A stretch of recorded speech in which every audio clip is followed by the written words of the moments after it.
En France, en matière politique, depuis quelques jours, ça chauffait chez les Verts. Plusieurs voix écologistes, dont celle de Daniel Cohn-Bendit, de Noël Mamère ou de l'un des porte-parole du parti, Denis Baupin, agitaient la menace d'une démission du gouvernement de Dominique Voynet si les socialistes ne les écoutaient pas mieux. Et de faire valoir que l'accord de gouvernement passé avant les élections n'était pas, loin s'en faut, respecté à leurs yeux. Depuis aujourd'hui, ils sont réunis à Lorient pour ce que l'on appelle l'université d'été, mais Dominique Voynet a très nettement rafraîchi les humeurs dans une longue intervention où il n'est pas question de quitter le gouvernement. Reportage à Lorient, Alban Micosi, Alain Locaccio.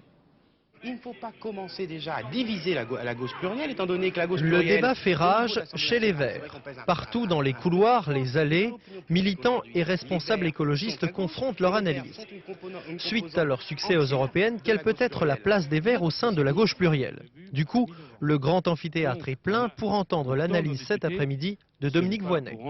Sans les Verts, sans ce que représentent les Verts au sein de la société, la gauche classique est peut-être majoritaire à l'Assemblée nationale, elle n'est pas majoritaire dans la société. Voilà la réponse aux propos de Robert Hue dimanche dernier. Sur 3 dossiers au moins, les Verts posent leurs conditions. Sur le nucléaire, avant tout, l'éventuel lancement d'une nouvelle tranche de centrale serait ressenti comme une provocation. Sur la réduction du temps de travail, les Verts veulent une loi qui aille plus loin, qui soit plus favorable aux créations d'emplois. Enfin, aux prochaines législatives, les Verts exigent une dose de proportionnelle. Les amis de Daniel Cohn-Bendit étant sur ce dossier les plus remontés. C'est clair que depuis quelques semaines, quelques mois, on a des attitudes, des actes, des décisions qui sont posées qui, pour partie, tournent le dos aux accords que nous avons scellés voilà 2 ans.